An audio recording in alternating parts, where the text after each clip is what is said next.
Hey guys, Look here and welcome to another FIFA 21 player review, and in this video guys, we're bringing the 82 rated Parma in form Gervinho, who has been position changed from a left winger to a striker, which I like a lot. I did buy him for 35,000 coins, 3 games played with him, 6 goals scored and 1 assist. He does have 3-star skills as well as 3-star weak foot. Getting into his in-game stats, some of his main top stats include likes of his 84 dribbling, his 92 agility, his 85 positioning, and also his 95 acceleration. Did have the marks and cameras that applied to him, and then getting into player traits, he only has the 1 AI trait of speed dribbler. So Gervinho as a striker, of course, the former Arsenal player as well.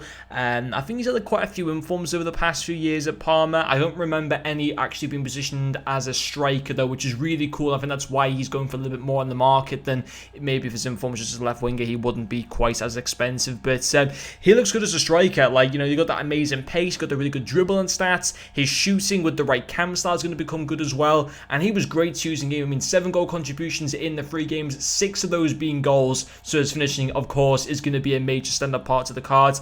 You look at his shooting stats, and they look very average, which I expected them to look like that anyway. He does have 85 position now, which is really good. And the good thing with the marksman chem style is that it takes his shot power up to 79, which still, it isn't great, but you know, he still scored in the 6 goals in the 3 games, so it obviously wasn't that much of an issue with shot power not being that high. His finishing goes up into the into the mid 80s as well, so that was fine. He only does have 3-star weak foot, but weak foot doesn't matter quite as much as in previous years. Of course, the higher the weak foot, obviously the better, but you don't have to have a 4-star weak foot to play. Using a 3-star actually doesn't seem to be too bad this year, and Gervinho showed that as well. So he came in with those 6 goals, so I have to put finishing down as a standard part of the card, even though his shooting stats look very average.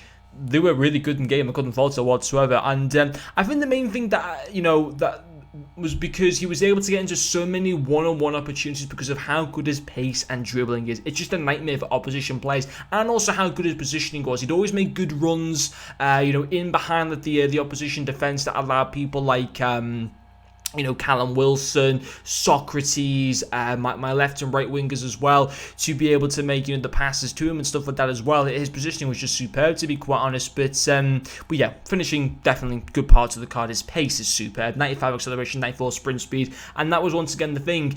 Opposition defenders just could not keep up with this guy at all. There's so many times where you just see him making those darts and runs through the centre part of the pitch, and then when he's got that ball, he's just clean away a lot of the time, or even if there's an opposition player around him, he just bursts past them. So that was absolutely fantastic. He is so quick.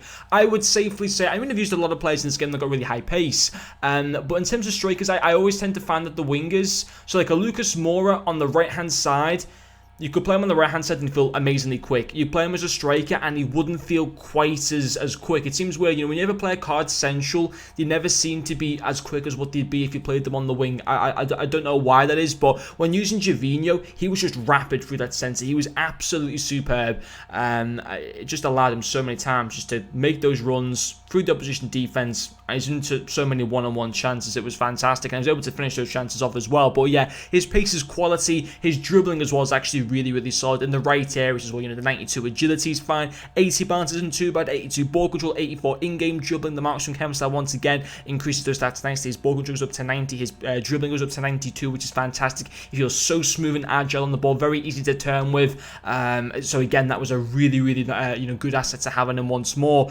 Yes, he lacks some physicality stats, but that doesn't matter too much just because of how quick he is. Opposition players, as I said before, they can't keep up with him, so he doesn't have to have necessarily that higher strength, that higher aggression, because his pace is superb, that he just bursts past them by using his pace. So that was fantastic, and he was a great card to use. He was really fun. I like the fact that he's got that position change as well. He really suits being played as a striker in this game, I've got to be honest. And can you imagine an 84 inform Gervinho? Because of course one more inform and he'd be an 84, and that would be great if that was as a striker as well. If like for birthday, and for those promos towards the further back end of the year, maybe shapeshifters, give us more special Gervinho cards, like a 90 Gervinho. Wow.